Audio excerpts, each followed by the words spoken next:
Yeah. And I think one of the major emphasis of today's talk for me, knowing who my audience is I want to be able to bridge this gap between parents who think that's not my kid. So when you just said, like, I deal with more at risk youth, right? Mm-hmm. I guarantee you right now, Yeah. there's 95% of moms that are listening to this are like, well, my kid's not high risk. Yeah. Right. Yeah, that's right.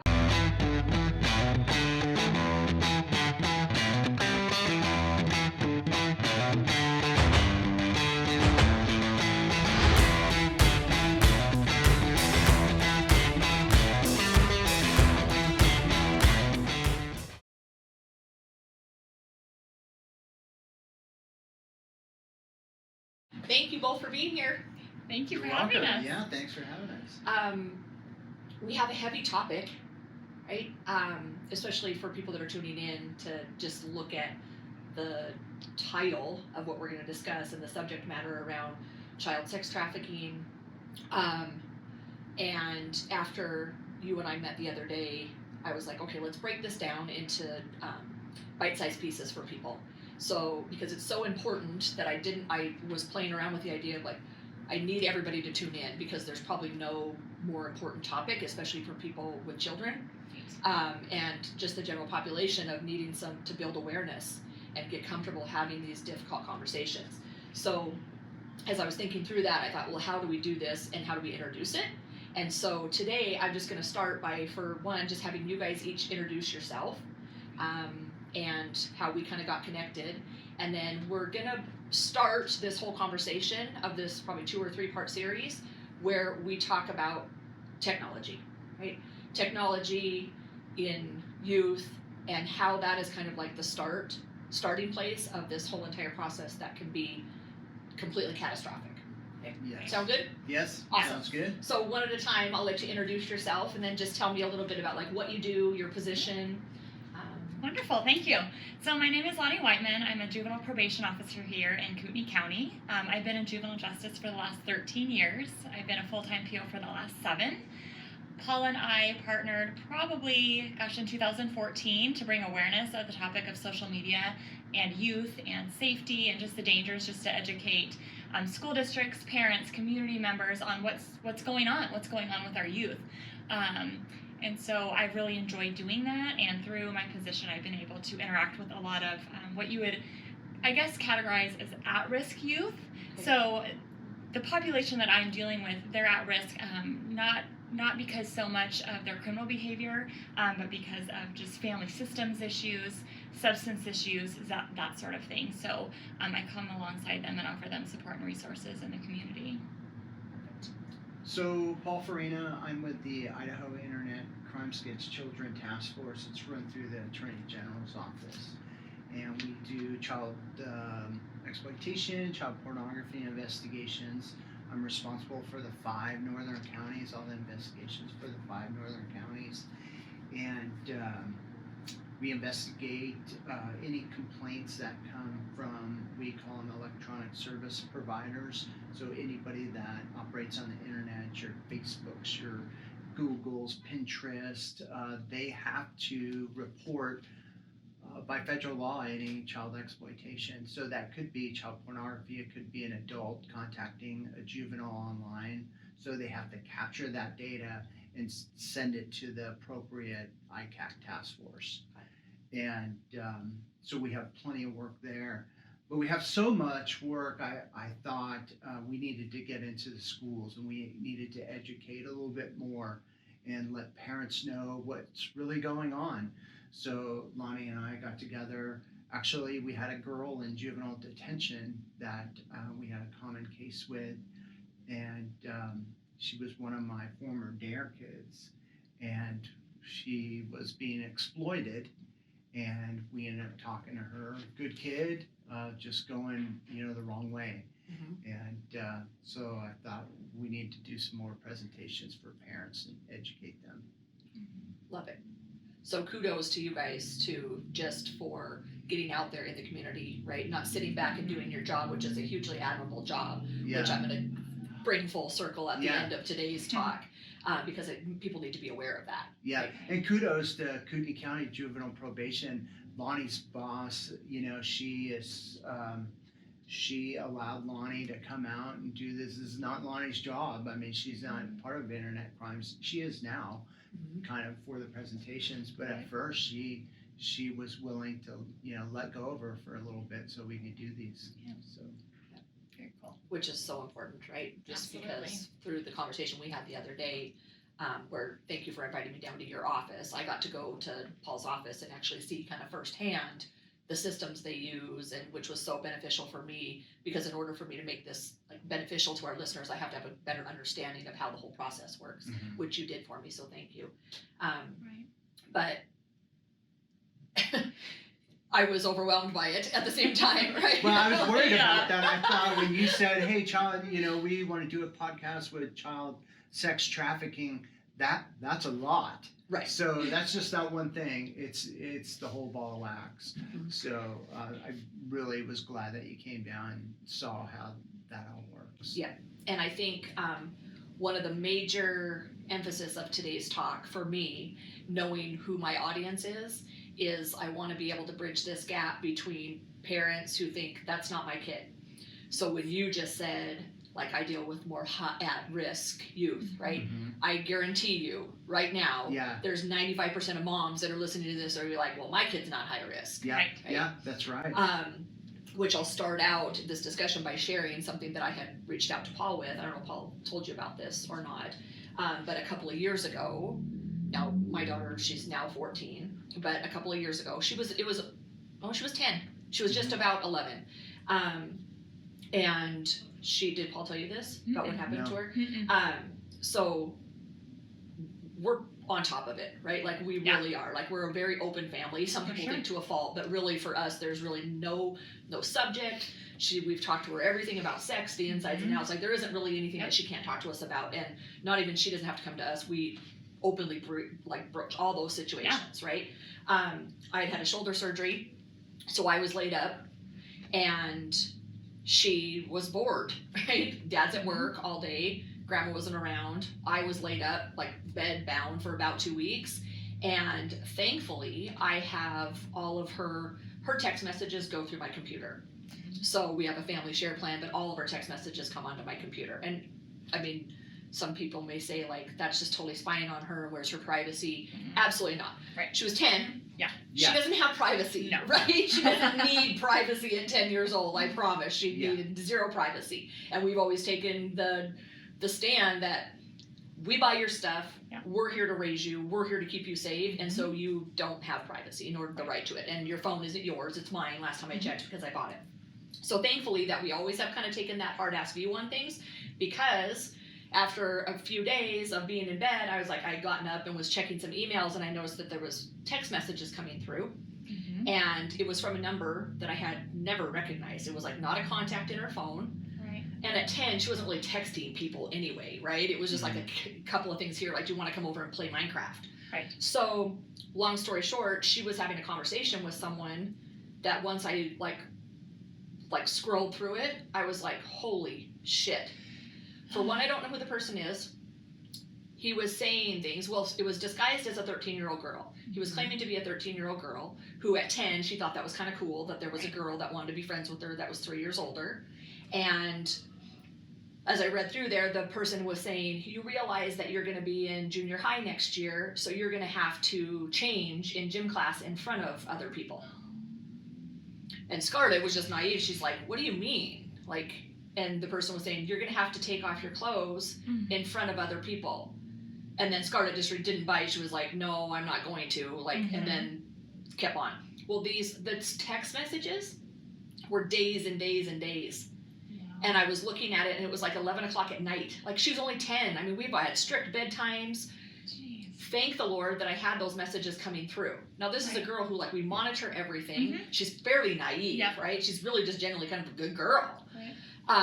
With parents that are on it, and it still happened. Yeah. And it stemmed from, so I confronted her about it and said, who is this? And she was like, well, it's really not that big of a deal. I said, but who is it? And she's like, well, it's a girl, and I can't remember what she said the girl's name was. And I said, well, where'd you meet her?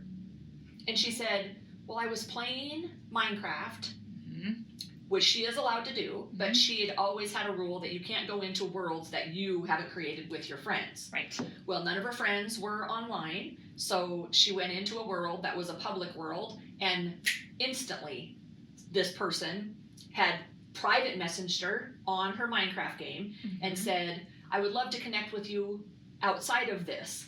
Right. Can I have your phone number? And get this. This should be an eye-opener for parents who think, like, we just don't think the way 10-year-olds think, right? Right. Scarlett's response was, I'm not allowed to give out my phone number, but I can text you if you give me your number. Right? Now, of course, we laugh about it, right?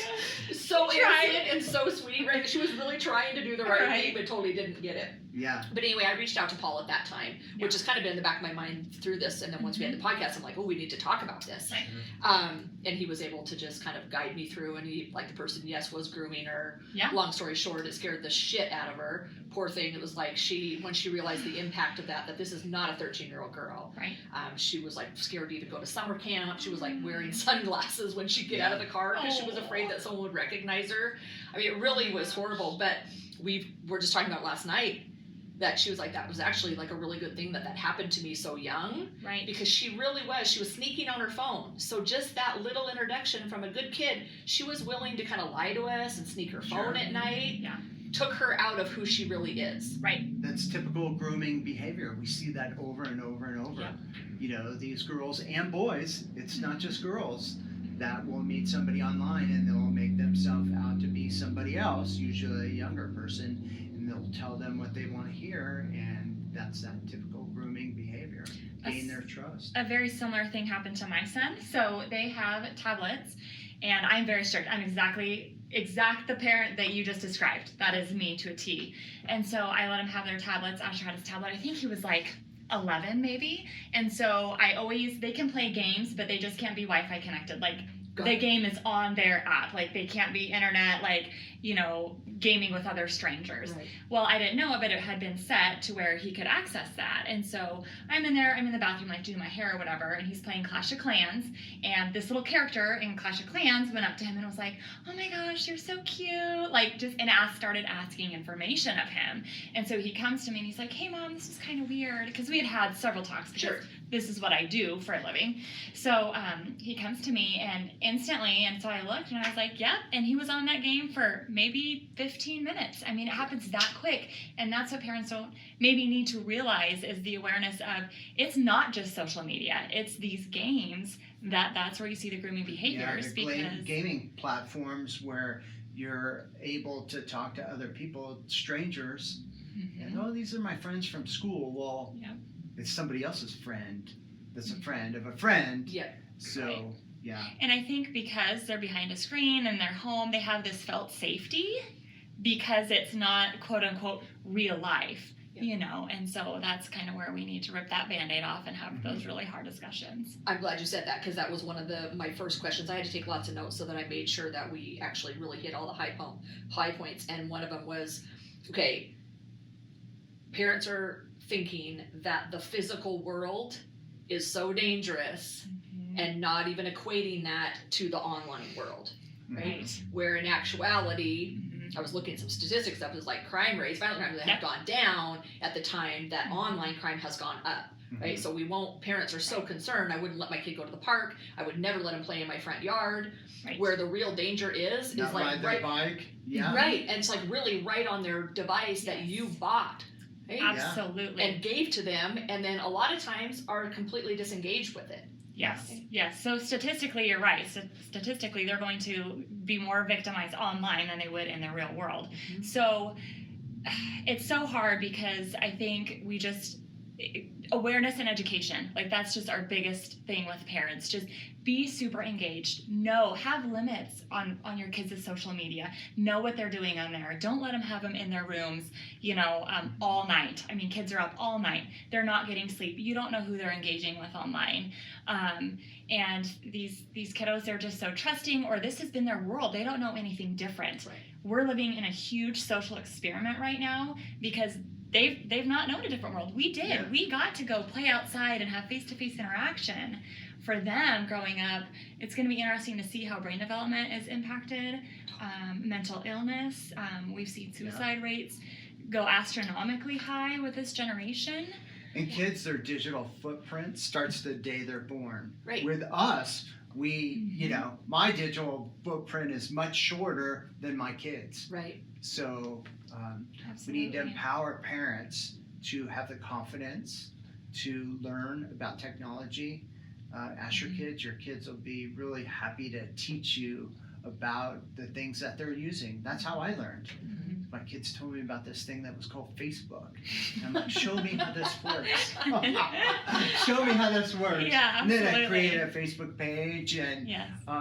you know, I followed the kids, and so now we have Snapchat, we have all these messaging apps. So you really have to have confidence in yourself that you've got to keep digging. You can't stop and say, well, I know a little bit. You need to know as much as your kids do, which Absolutely. is not going to happen. But Right.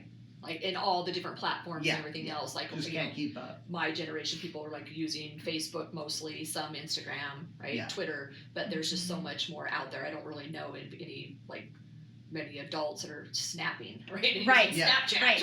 Like, Totally. Like, Yeah. why Or want to say kids, something or that goes WhatsApp. away? Right. These kids communicate a whole lot differently than we do.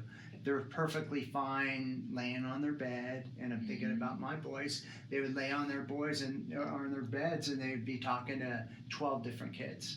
So Yeah, it's totally different. And I think Snapchat especially, so apps are typically regional. So the kids that are going to be on the apps here in this area, we've seen basically it's Instagram and Snapchat are the two biggies, the way these kids communicate. Okay. Snapchat has an interesting feature called My Eyes Only, which is a vault within Snapchat where they're going to hide any conversation they don't want you to see, any photos they don't want you to see.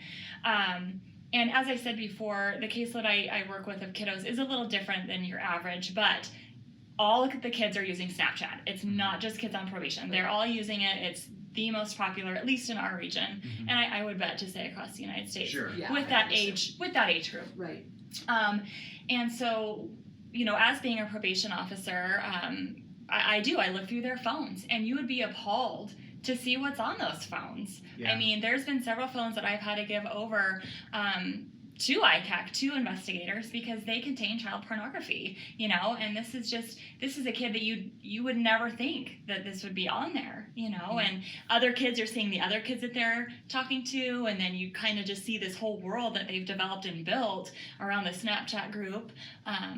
You can access anything through Snapchat, anything. Yeah, and to get into for my eyes only, you need to put a password in. So you not only need a password for your phone, so parents beware, when you get into the Snapchat app, then you have to know how to get into the camera roll, and then to get into the For My Eyes Only, which requires a password. Oh, jeez. Yeah. I don't even Right? know my own email password. Right. It's Yeah. like, I can't even remember And that doesn't even count all the images and discussions that have disappeared because of Snapchat. Right. Right? So these are the ones that they're saving because they think they're cool, or for whatever reason, who knows. But it's a different world. So I want to explore that a little bit further. The documentary that you had sent me, Childhood 2.0, which like we'll put the link to it in this podcast Awesome. as well. Yeah, social because media that's something, dangers. Yeah, social media dangers. It was so informative, and I watched it with Scarlett, which is where I got a lot of my notes from.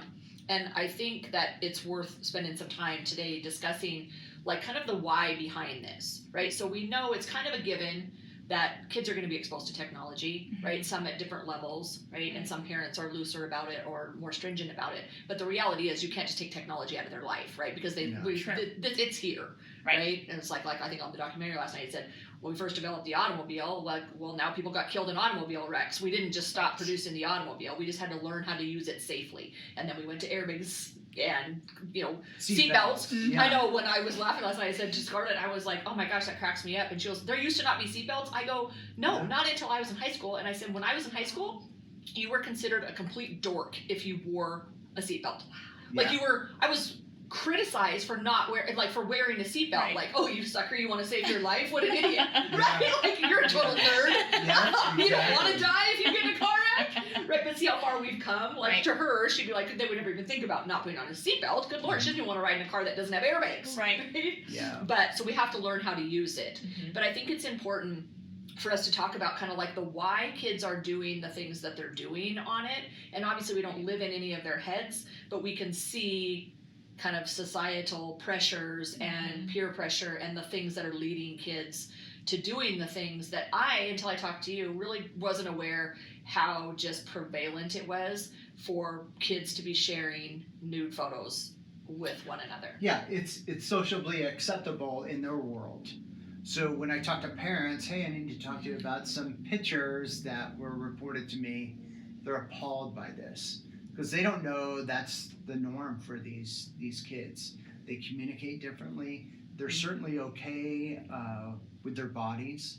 I had one girl tell me, she said, Officer Paul, it's my body. I could do with it what I want. So, How old was she? Oh, she was 15. Jeez. And so, yeah, she was sending out nudes to a stranger, 50-year-old stranger who would buy her gifts for nudes. And he would deliver it to her house, lingerie, you name it, whatever she wanted. And that went on for about a year. She didn't really, that was grooming activity right there. And who knows really what could have happened there. Had that not So been that was intercepted. dangerous. Yeah. So kids communicate differently. They like, texting. I don't like texting. Most adults really don't like that, but they're okay with it. And they're okay with sending photos back and forth. Erotic posing. And, Lonnie has a good line for the boys. The girls just don't want penis pictures. So she'll tell them, hey guys. Yeah. Dick pics. Don't send me a dick pic. Don't say Thank you that. at any age. Yeah. Thank you about married you You're for right. 24 No years. female wants to see that. Just You're saying. like, thank you. Yeah.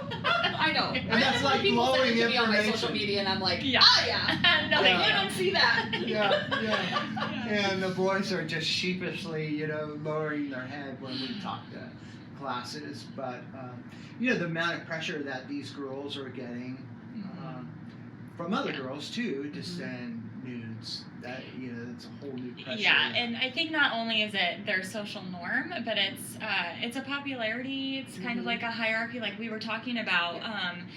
There's just so much pressure around it, and so kind of like in the old days, if there was a girl that was promiscuous at school, like they were labeled a slut, but then all the guys wanted her attention. So you still kind of have that divide, and it talked about that in the documentary. Like if the girl won't send a nude, then the guy will break up with them, or just be done. Or if she does, well, great, they're still together, but then he wants more nudes, and then he's sharing them to groups, and then all the girls over here who are also sharing nudes are like, oh, she's such a slut. And it's like they can't win. Like where do you win with that? There's so much pressure on these kids, and it makes my heart hurt. Like that's so sad. I couldn't imagine that, going to high school every day, just living high school in real life, and then you have the added pressure of the social media world that's affecting everything. Correct. Like so, and that's really important for parents to really let this sink in. Okay, so if you're a parent of a tween or a teenager, they are not experiencing just the physical world that you and I were facing, right? That was hard. We all can remember that. Those are really hard times. Like emotionally, you're not mature, you're uncomfortable in your body, you don't even know who you are, right? Yes. So they have that physical world that they're challenged with, but then in addition to that, they have the whole online world. Right. And this online world is kind of dictating their physical experience, right? Absolutely. So if a girl wants to be popular, right? She wants people to like her. She then, this is the slippery slope of it, right? And correct me anywhere I'm wrong on this, but this is what I'm getting from it. It's like, if she wants a big following on social media, she needs to sexualize what she's doing. So it even is just showing herself in her bikini, bending over and showing her butt, whatever it is, right? So this is like in every area of life, right? Like not very many people just start doing meth, right? They drink, they smoke marijuana. There's a slope to it. Progression, There's a progression, and the same thing is true online, right? So if you're comfortable, you get comfortable with putting your butt out there or your cleavage, and then it's like, wow, a lot of people like me. Yeah. So they're up in the ante constantly. Correct. And they're getting desensitized to the impact of what they're doing, right? So then it's like, Absolutely. now I'm willing to take off my shirt. Yep. Now I'm willing to take off my underwear, and I'm sending, before I know it, I'm sending a picture of my vagina to a whole entire group of people, which you and I were talking about the other day. If someone had to sit physically in a room and do that, I don't know of very many of these girls that would just take off their underwear and sit in a room and let everybody stare at her vagina. Mm-hmm. Yeah. Right? But you do it online and it's somehow different. Right. That's the scary part, because we're removing the whole entire human connection and human element for Absolutely. kids. And Lonnie talks about your pictures. Yeah. When you were in So high school, what when would you have to do? So when we present to these schools, you know, they look at us and they're just like, "Oh my gosh, you're so old and lame. Like, we don't even want to listen to you," you know. So we try to make it funny. So I give the kids kind of this analogy, like, okay, I'm super old, right? I graduated in 2000, so we had flip phones. So social media wasn't a thing, maybe AOL, you know, dial-up internet, all of that. But I talk about, so back in that day, if I wanted to send out like a nude to, let's say, a group of like 20 in Snapchat or whatever, to my peers, I would literally have to go through so many steps. So I would have to take a picture of myself, like with an old school camera, right? I'd have to do that, like several different poses. Yeah. And then I would have to go to Walgreens or Walmart, something, get those pictures developed. Some creeper's looking at my pictures as he's developing them, right? And so this is old school. So I'm like, oh gosh, I'm going to pick them up in 3 days. So 3 days later, I go pick them up. The whole time I'm hoping my brain functioning will kick in and say, this is not a good idea, right? At any one of these steps. Yep. Not a great idea. So let's say I go and I finally pick up these pictures I go through. Half of them are just crap because we didn't get... Back then, you couldn't see what your photo. There was no like anything cool about it. There were no filters. Like, it's just there. So I would get those and I'd be like, oh, this is a really good idea. I'm going to take these to school tomorrow, and randomly in the hallway, I'm going to pass them out to 20 random people. And I asked the kids, would you do that? What do you think about that? And they're like, oh my gosh, that is ridiculous. Nobody would do that. We get a great reaction believe out of that. it. It's a great reaction. And I said, but you don't understand. That's exactly what you guys are doing when you're posting online, but thousands of people could be seeing it depending on what platform you're posting to. Right. Yeah. You know, and I said, unfortunately, your brains are still developing and you're so impulsive. Like, you can just click and send, you know, so your brain you have to go through a lot to even do that. But for me in the old school, like, I had more time to think through those decisions. Yeah. Like the impulsivity, I would have really had to thought through each step.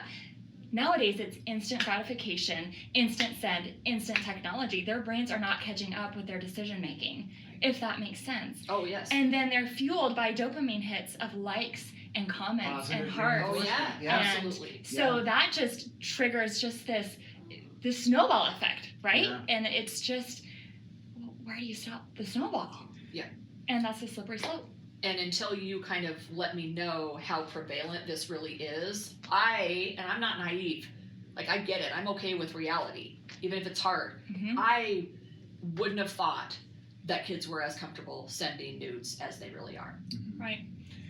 The whole class is. You know, we've had talks to some very good groups of kids where they had their own group of where they would send pictures back and forth.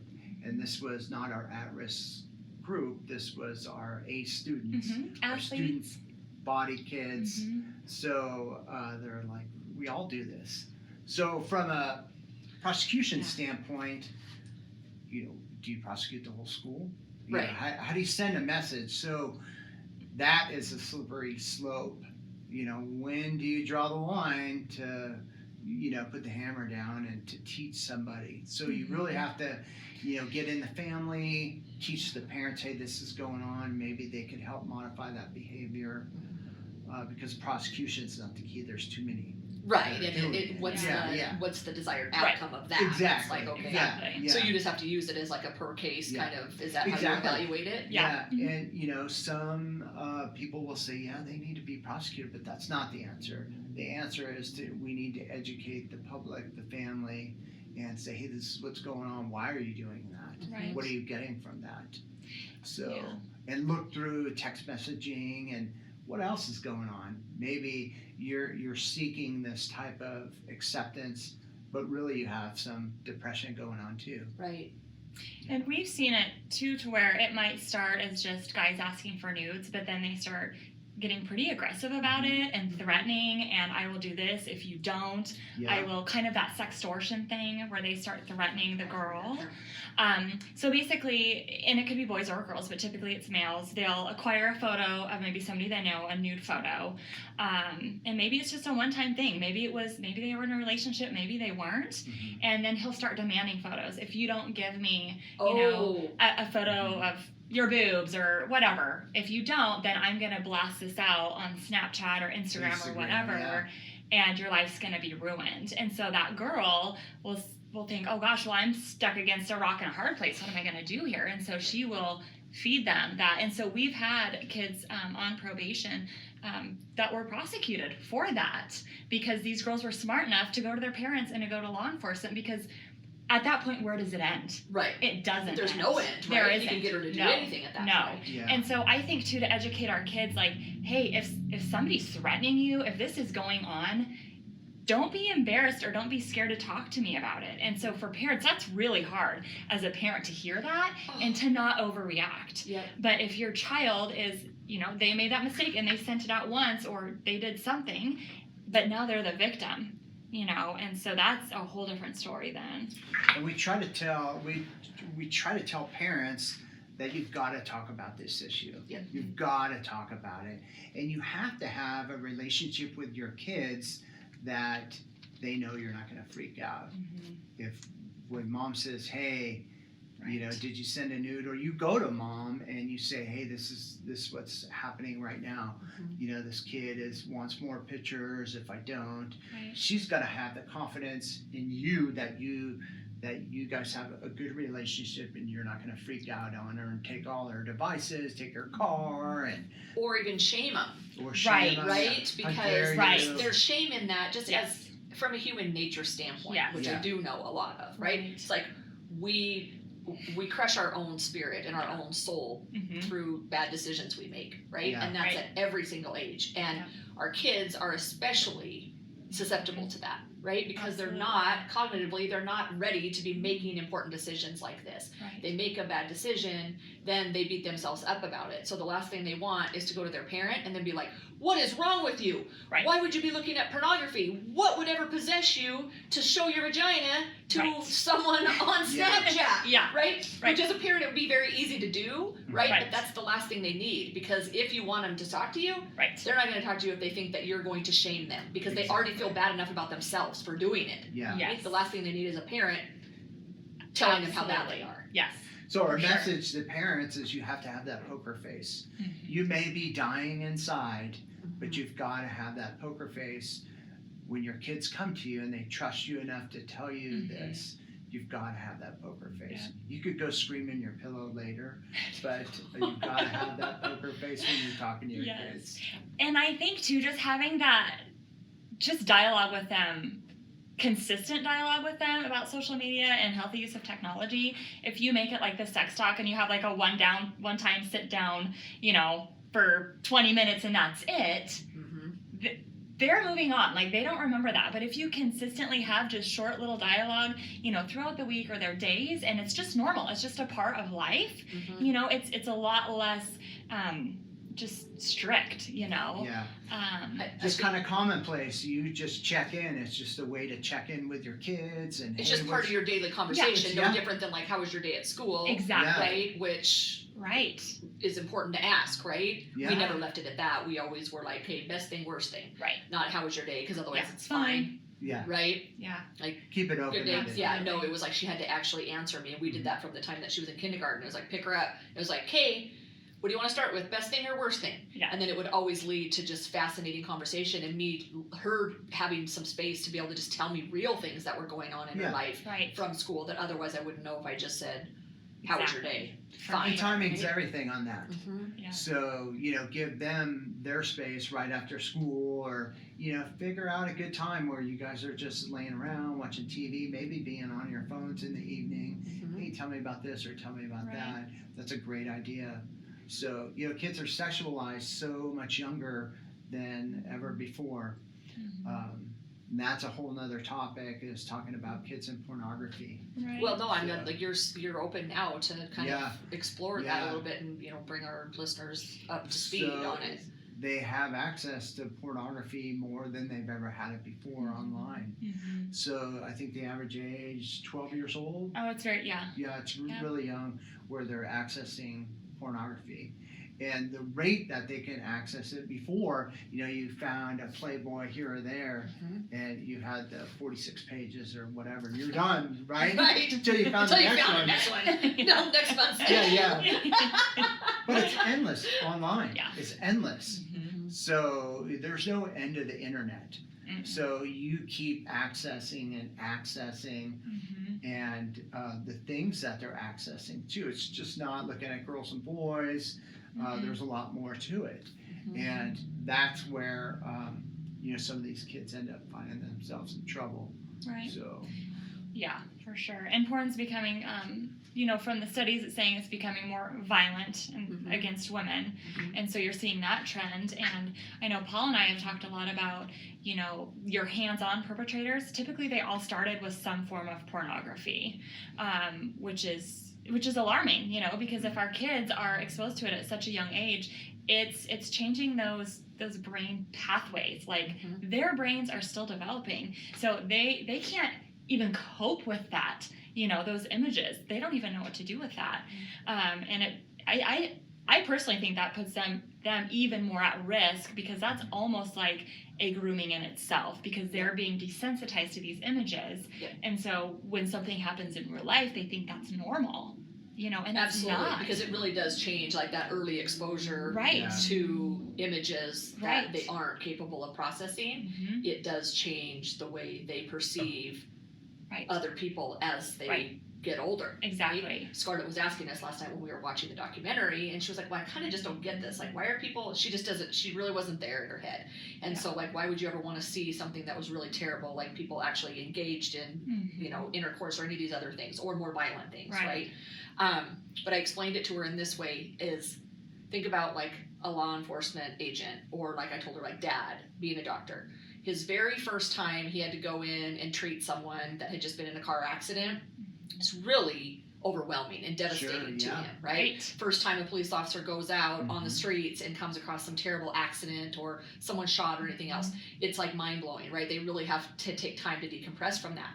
But then 5 years into the job, Yeah. that Not a same big stuff deal. is it's Right. every day, right? Yeah. And then 10 years down, oh shit, like Right. sky's the limit. Right. Like our brain is wired for that for a Mhm. reason, in order to protect us, Yeah. right? So Sure. we have to become numb to certain things, or we would just be complete basket case all the time. But if you Yeah. take that in the form of kids, which naturally are going to seek out sexual stuff, right? Right. Like They're curious. we're all there, right? Yeah. Like we just Yeah. laugh about looking at Playboy, right? Like I was a Mhm. girl, and I can still remember when I was like probably in 4th or 5th grade at my friend's house. It was like we knew in her parents' bedroom they had like a stack of Playboys and Yeah. lube. Oh my God. And I still Yeah. remember that to this day, and Yeah. I think I was probably in 4th or 5th grade. I remember the girl's name. I won't say it because she's been listening. You never know. But anyway, like you're curious. Sure. Right. And parents have to get okay with that, right? Mhm. Like you can't like shaming and thinking it's abnormal to want to look or seek Right. out sexual stuff. Yeah. It's real. Yeah. And if you're not Sure. talking to them about it, where are they going to find it? Absolutely. Yeah. Outside the home. Yep. In a terrible Or in version, their right? In the bedroom. version you Absolutely. wouldn't teach. Yeah. Exactly. Exactly. So, and then some of these kids are not learning what a typical relationship is. A healthy relationship. Healthy relationship. Mhm. Maybe they're from broken home, and they're looking at pornography, and they're thinking that's the norm. This is how I treat a lady, and or a woman. They wouldn't even call them a lady. Mhm. So they've lost some of that typical treating women with respect, looking at porn. 'Cause you And just don't being see able that. to develop intimacy, Mhm. Absolutely. right? Yeah. In their Absolutely. relationships, like where you Yes. could go like, well, they're just images, right? We've had that Yeah. talk. It's like just pictures. Well, it's really not pictures, because the way you process that Yeah, Right. is going to determine how you process real relationships in the future. Absolutely. like holding hands, Yeah. the first kiss, Mhm. all that. I was surprised on that documentary last night when the girls in there that were being interviewed were explaining that like showing nudes was like first base, like Right. where Yeah, it would have yeah. been like where that's where we went out on a date and first kissed someone. Right. That their first base now is a digital Yeah. nude Image, shot. Sure, yeah. Ooh, Right. Like that's Yeah. not beyond first base. Exactly. if you ask me. I'm like kissing isn't quite the same Right. as sending your genitals. Exactly. And it's- Oh, yeah. Right. But that I Yep. think we laugh about it and stuff, but for me it was like this is where parents I think are missing it. I was missing it, right? Right. Like until this last week, like man, my mind's exploding because I'm like I really was thinking of my world because those are my Mhm. experiences. Yeah. Right? I wasn't really thinking about their world now. And not Absolutely. judging like everything based on that's where I'm more afraid of the physical world than the Right. technological world where it really should be the opposite. Yeah. But in your and I's days it was like we're a lot age difference wise. Right. But physical danger was bigger. Right. Right? Yeah, because Where we that- didn't have all this. This No. wasn't even We on had the the radar. boogeyman. Yeah. Boogeyman was this fictional character that we pictured in our brain that would break into the house or kidnap us while we were on our bike. Well, Yeah. the boogeyman, he is online Yeah. now. So we still have that where we need to be cognizant of people outside our homes. Sure. We can't forget about that. But we also have to look within online who the boogeyman is there. Mm-hmm. So And we talk to kids about it. Blows my mind because when we go and talk to high schools and middle schools, we ask them, on their Instagram, on their Facebook, Instagram, how many followers do you have? And I'll just say, okay, put your hands up. If you have more than 200, keep your hands up. And then everyone else has to put your hands down. I will be up to like 600-700 followers that these kids have 1,000. on Instagram, on Facebook. And I'm like, okay, so do you know all those people in real life? Like, you know who they are? Oh, no, they just asked to follow me. I'm like, well, Nonchalantly. No, Right. I don't. I said, so what's your criteria of who do you accept as a follower and who do you not? Oh, well, if they look like a creeper, then I won't. And I'm like, well, do you think maybe they're using a fictitious profile picture at all? Right. Like, does your brain even go there, Or they say, well, they're friends of a friend of a friend, and so, it just popped up, so I accepted them. And so we literally have to walk them through, okay, well, in real life, would you let somebody have 24/7 access into your personal life if you didn't know who they were? Because they had a suit on or something and didn't look like a Right. bad guy. Right. Right. Or they were wearing a mask and they take their mask off and they're a 65-year-old pedophile. Right. They're not a really hot-looking 18-year-old guy. Right. Mhm. Or vice versa for the guys. They're not this good-looking woman, Yeah, and they just, I don't know. They forget about that. They're just instant gratification. I have another request for a friend, and they look Yes. good looking. And it's all about numbers too. Yeah. Yeah, You want it's to all about boost. You want to numbers. boost your followers. Yep. You want to boost your profile. I mean, You've got to have cool people on there. yeah. So it's that Yeah. for them is super important. Mhm. Until we start pointing out, well, do you think that's really that person? And we give examples. Yeah. Well, hey, here's a case that I had, Yeah. and this 16-year-old good-looking guy was actually a 65-year-old Yeah. creeper. So, and Right. we just try to educate them. This is real life. This is what happened. We had a case here where this guy made himself out to be a bunch of different kids, where all he wanted was nudes from girls. So, but he was also a sex offender. He was also collecting child pornography online.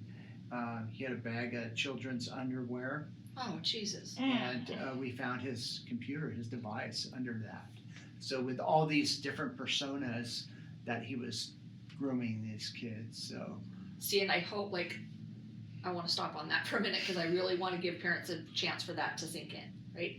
Because they're thinking of it socializing, dating, even if she sends something nude or he sends something nude that's within their group, they're not even thinking about the next layer of that, which we're going to go to in these next couple episodes. Like the layer is you don't really know who you're actually sending it to, and you don't know who's viewing things online, Right. because it could be this guy, So and it's likely. it's Yeah. likely. It's not like it could be. It's like it's likely. Right. It is likely. So we try to tell the kids. You want to talk about this shoulder tap? Yeah, thing? so we kind of talk about if you can't, in real life, if you can't go up and shake their hand or, whatever. Touch them on the shoulder. Yeah, if you can't do that, then you probably shouldn't be allowing them to follow you on social media or in the virtual world, right? Because you have no idea. So unless you know them in real life, right? IRL, then don't accept them. So that's pretty easy, but I know what that means. So I've had to get really well versed, my friend. Right. There's so much, and I'm still learning, but all the emojis and all of just the acronyms, and it's just a whole new. It's a language. It is a whole new language that I'm learning, and it's it's overwhelming. But, we need parents to look at who their friends are online, who they're communicating with. We can always talk about Facebook and Instagram, direct messaging through there, but these kids have other messaging apps, Kik, WhatsApp. There's just so many different ways. Snapchat, TikTok. There's a lot of controversy with TikTok now, and whether it's good or bad. I think from a law enforcement standpoint, the problem that I have with TikTok is our hands are tied when we need to get legal services from TikTok, who's over in China. Right. They don't have to follow us. Right. So they don't have to follow our laws. So from a law enforcement side, we need that company to be in our borders where we can compel them to give us information. Got it. So you can argue about it all day long, whether it's good or bad. You can argue about Snapchat, whether it's good or bad, but at least we can compel them to follow our laws, where you have somebody outside. So let me ask you that: how cooperative are these different platforms? Facebook, Instagram. We talked about Apple the other day. I really think everybody's getting on board. Kik is a Canadian company, and they've done great with reporting stuff. Facebook has been really good. They're really busy, so when we send them legal services, it's going to take a while. Got it. Can you tell me when I was at your office the other day and you were showing me, just the screen where their notifications or things are being flagged and sent by Facebook. How are they monitoring it on the back end? They have their own servers. They have certain things set up. So is it just things that they're looking for, that they can recognize keywords? They have just things set up on their servers where they'll grab stuff. They don't grab everything. So the computers, they can only grab what they grab. So if you think of how many Facebook users there are, so so they can only grab so much. So they're doing the best they can. Once I know Yahoo's doing some stuff, although we don't see Yahoo too much, but Google's doing a great job too. So a lot of times we'll just get minimal information which we have to jump on quickly. Time is of the essence when it comes to online stuff. So this is data that I pulled just actually this morning from the NCMEC website. Tell us what that is. Yes. So National Center for Missing and Exploited Children. Okay. And so that is going to be your hub for cyber tips, community resources, educating yourself. They're the main source. People think of just them for missing children, which they do a lot more with child exploitation. Got it. So, and a lot of education. Okay. So they have a cyber tip line, and so from the electronic service providers, like Paul was talking about, in the year 2019 for child exploitation cases, they got 16,836,694 tips on child exploitation. Just in 2019, and that's only your service providers. That doesn't count people privately reporting what's coming across. So the general public reported 150,667. So the majority are being caught through the service providers because they're constantly monitoring. Sure. These other ones are going to be, your parents or your concerned citizens that are seeing things pop up. And I know just the other day, our Post Falls Dispatch was called on a young lady who is at risk in our community of posts that she was putting on Instagram. And so that would have been one of these, public reporters. And so they're kind of our clearinghouse too when we do search warrants. And I think I was telling you yesterday, or the other day, that we don't really talk about how many images we find anymore from devices. It's terabytes, and there's just so much collection from these folks. So you can't even like the volume is so high that you can't even count it by images. Yeah, right? exactly. So we're able to, NCMEC is able to track some of these images, and in the federal level, they get, gosh, I'm drawing a blank. They typically, when the images are sent in, they get restitution from the federal level. We don't do that so much. So we have a certain amount of known images where we know who the kids are. So whether it was taken through the family or somehow we're able to, we've figured out who the child is, we'll submit it to NCMEC and they classify that information. So when it comes up in another investigation, we report that image. When we talk about hash values and all that gets a little technical. But when we submit that, they say, oh, it's this series or that series that involves this child. So we're able to always get that child the help that they need and get them a voice and get them some restitution. So on the federal side, they do a great job, and NCMEC's a big part of that. They're our clearinghouse for that. So, because we could reach across the United States, in some cases the world, and it may be in England that this child was abused, and they categorize that and they try to track that image. Which is why I wanted to do this in a series, because that's going to be our next recording, is getting into how far this actually goes. Yeah. Right? But I wanted to be able to take today to paint a picture on the front end about like, this is where it all starts. Right? Yeah. Because no one's just getting in a car with a stranger if they weren't online with them first. Right? Like we've got to lay the groundwork for parents to wrap their head around. And then now what I'd like to do is like give parents some like actual like tangible, let's start with this. Let's start with, okay, what would be just signs, symptoms, and behavior that you would notice if your kid is involved in something that they're not, that you wouldn't be okay with, right? Like we all, like mother's instinct is really good, right? Like anytime I've ever caught Scarlett in any kind of compromising position where she's compromising herself and where she's being dishonest, it's always been this like, I don't even know what it is. Like I just have this gut feeling. Like even the guy that was like she was texting with, I was like, something just doesn't feel right there. Right. Yeah. So what are the things that you look behavior for? change, and it's just, I had a case this morning. I was talking to a mom. She knew something was wrong. She couldn't put her finger on it, but the child was a little bit more withdrawn than they have been in the past, and less likely to talk about what's going on in their world. Isolating, more time on their devices.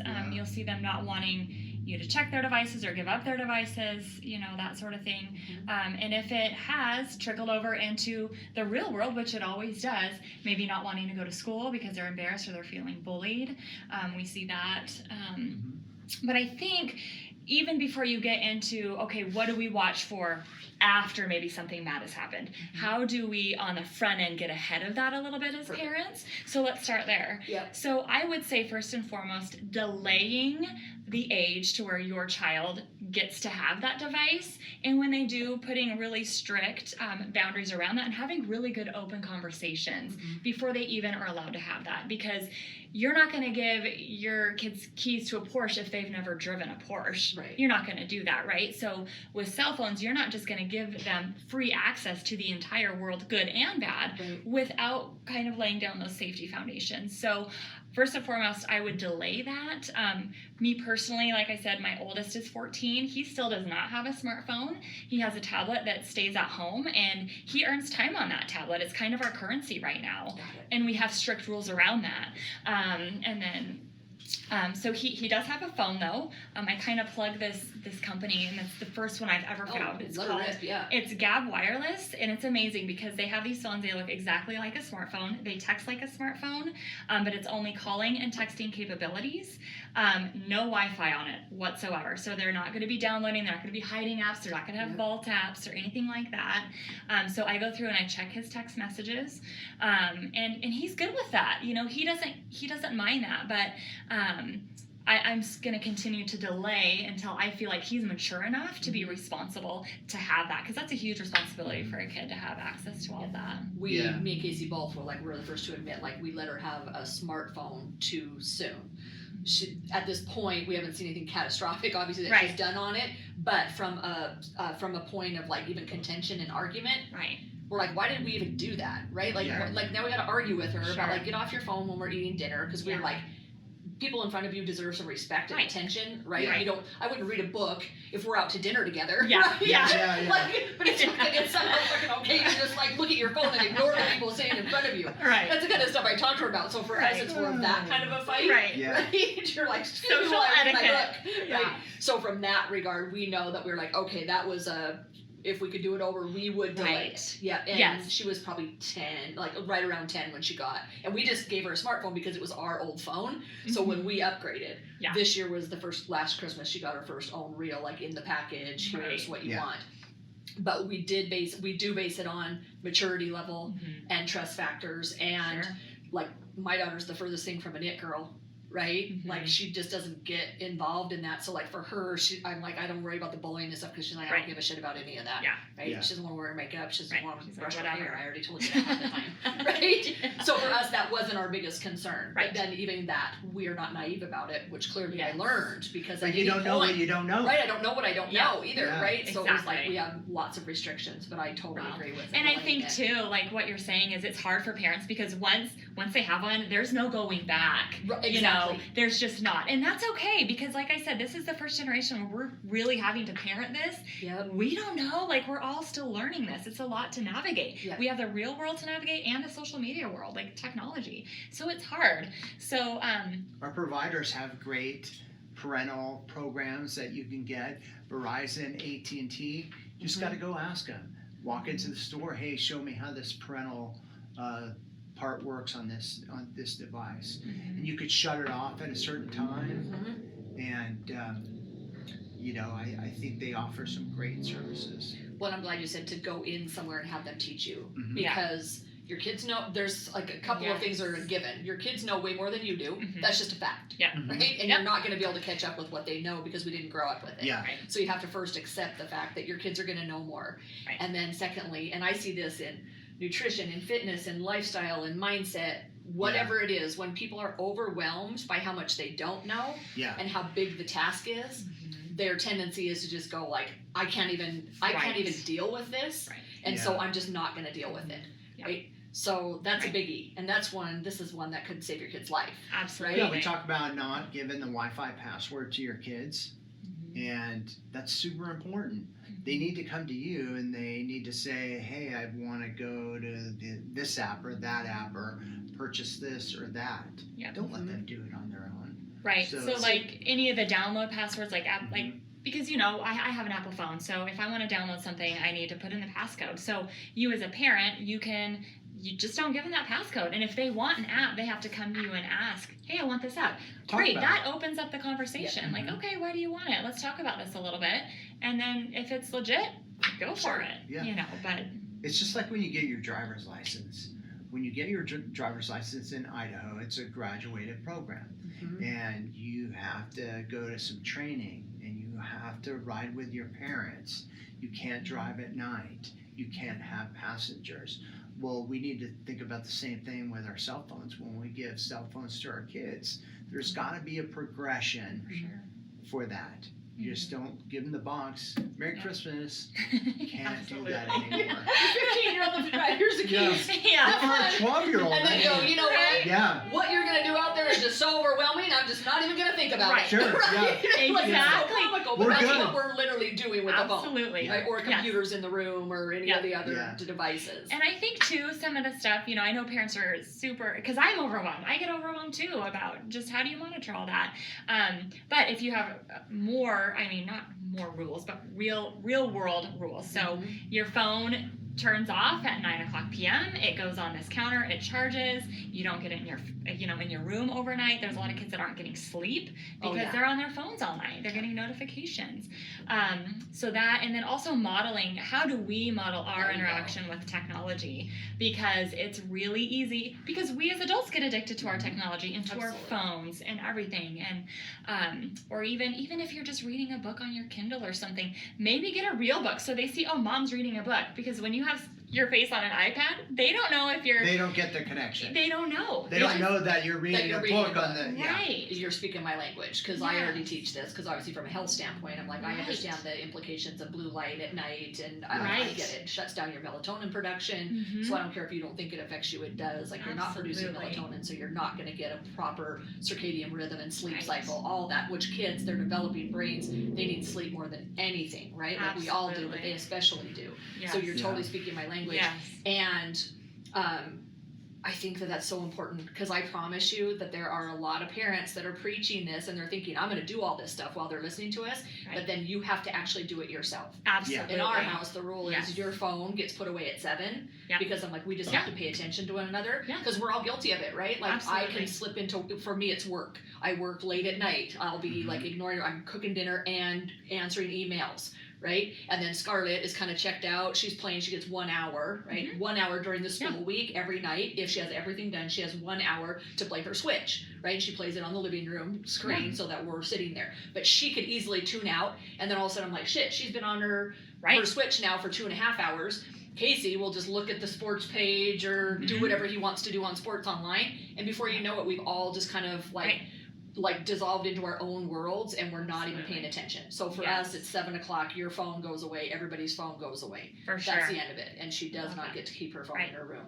But I've had to work on modeling that. I work on my Right. phone too, right? So it's easy for me to go, well, it's justifiable that I'm on my phone. So Right. I promise you, especially moms out there, if you're not wanting your kids to be on their phone, you can't be staring at your phone either. That's right. Absolutely. You've And there got to model it. should be a central place in the kitchen or a central place where everybody puts their devices. A charging station. We hear it far too often, these kids saying, well, I have my phone in my room so I use it for my alarm clock. And we laugh and we go, hey, you can go to Buy an Walmart alarm for clock. Hey. $12. You can buy an alarm clock. Yeah. $20, Yeah. problem solved. But Exactly. all the kids are saying, well, I use it for my alarm clock. Yeah. I get it. I get it because people, adults Yeah. that I coach in health, Yeah. right, say the same Right. thing. Like, well, Evie, like, how can I not have? Because I teach that to adults. Like, your phone does not need to be in your bedroom. It No. should not. It should not be the first light that hits your eyeballs. Yeah. For one, during the day, Right. it needs to be sunlight, not a phone. Plus, that you let that dictate your whole rest of your day. That's right. Yes. So the solution is, like I tell people, it's like, okay, we'll go get the like peaceful awakening alarm clock, Yeah. right? Because you don't need your phone to wake you up. That's just a bullshit excuse. Yes. It's like, It is an and if you don't excuse. want your kids to do it, then you shouldn't be doing it either. Is the thing, though. Yes. It's Right? a distraction. Yeah. It is. And, we talked about years ago about TVs in our bedroom. We shouldn't have TVs in our bedroom. Yeah. It's a problem. Well, phones are now our problem because you get text messages or it's too easy to roll over and see what your DM is or what your Snap is. All your notifications. All your Mhm. notifications. Yep. So, kids stay up late now. So when we also do those talks, we're finding kids are staying up till 1, 2 in the morning, getting up, and they can't function in morning classes. And we see it in our morning classes, Yeah. where we're trying to do our presentation, and we try to be engaging, and we walk around, and we try to, engage with those kids, and they're sleeping. So, and We ask them, when did you go to sleep last Yeah. night? 2 in It's the a- morning. Oh, Yeah. Jesus. yeah, Yeah. and the teachers are just used to it. They have the same fight as we do, and just our hour presentation. They have it every day. Well, see, and that's just so important, like for parents to just back up and go, all these things that you may not like out of the education system or out in the world for your kids, but like, what are you doing within your own four walls to Yes. start the process? That's you right. know me, I'm all about personal accountability. Yeah, Like this starts with us, and yeah, I'm going to kind of wrap it up there, but I want to just come full circle on the not my kid. Right? Okay, I have a story about the not my kid. Okay. Okay, so not my kid. So my sweet son, even though we have the Gap phone, right, that is not hooked up to any social media at all. And this boy he's very sweet and innocent for a 14-year-old. And so, because he hasn't been exposed to a lot. And I check it, and so through his texts, he had been sending some inappropriate emojis. I know what they are because of my line of work. Maybe some parents wouldn't. To a girl, and I didn't even know who this girl was. And so, because I'm always that mom, like, oh, not my kid. Like, I come home from work and I'm like, oh, thank God I have my 2 sweet little boys because work was horrible today, you know. Yeah. So, but that was my aha moment because I am a juvenile probation officer. Like, I am in tune to the trends and what's going on, and I sometimes to a fault, because then I come home and I'm like, oh gosh, I know too much now. Sure. Sometimes it's great to be blissfully unaware. Yeah. But that was my moment, and we had to sit down and have a really good talk about that, and my husband talked with him about what's appropriate, what's not appropriate, and what is that girl's dad thinking now that you sent his daughter these emojis that mean A, B, and C, right? And so that was my moment, because my sweet little boy he's a kid though. It's fun. He probably learned it on the bus when they're all, comparing texts and emojis, and but it can happen to any kid at any time, in any family, any demographic. From all walk of life. And kids are kids. They're going to make decisions that we think, well, that was stupid, but they're curious. They're having fun. They're learning. They're exploring their world. Yeah. They're exploring their technology world. And so it's going to happen. And they're going to make mistakes. But it's how do we guide them through that to learn and not make those same mistakes or not to put themselves at risk. Yeah. And parents being okay with just not having all the answers. Exactly. Right? Like it's not your fault. Right. Like the whole blaming yourself and then denying the trouble that your kids may get into as somehow a fault of yours. Like, you got to get over that, right? Yeah. Because you're actually just causing a bigger disservice to your kids, and then it's going to perpetuate those problems. Instead of just owning up to your shit, like, I totally missed the mark on that, right? Like, and it's okay, instead of defending it, right? Covering up for your kids, not wanting to admitting that you did something wrong. It's all right, man. Like, we're all just trying to learn from this. Yeah, right? learn from it. It's a hard job. It is. One last thing before I forget, I wanted to mention this a couple times. That parents need to report any suspicious online. Good, yeah.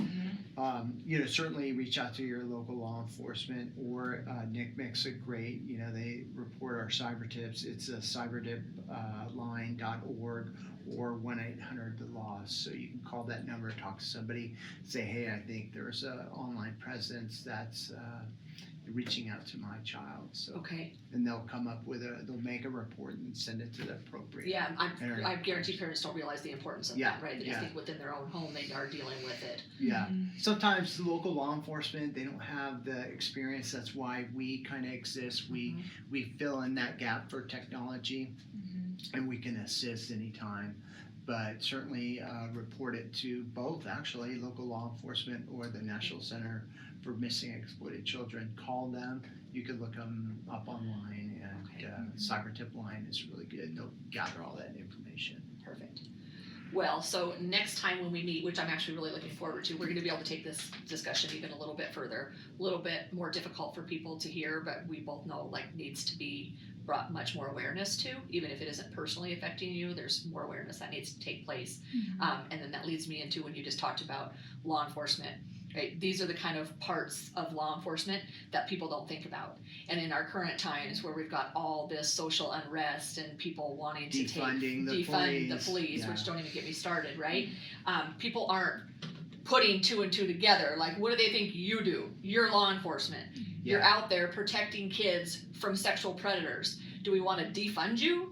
Right? Like, we're going to cover that next time too, because that's a big topic and it's so timely, and it really, people need some dose of reality of what they think they're talking about when they really don't know jack shit about it. Like, that one's, I'm excited to talk about that because it's so important. Good. Cool. Yeah. Look forward to it. Thank you so much, both of you. All right, Loved thanks, it. Evie. I appreciate you giving your time. No And problem, thank you anytime. both so much for what you do, because even just going to your office, like it was hard, right? And to know that like people like you and yourself are willing to go do hard work that not very many people are willing to do in order to like even just save one kid, Right. Yeah, right? Like that's if the it goal. wasn't for Yeah. people like you though, like this, we wouldn't be able to do this. So Yeah. thank you both Well, for thank you. your service and everything you do for Thank the you. community.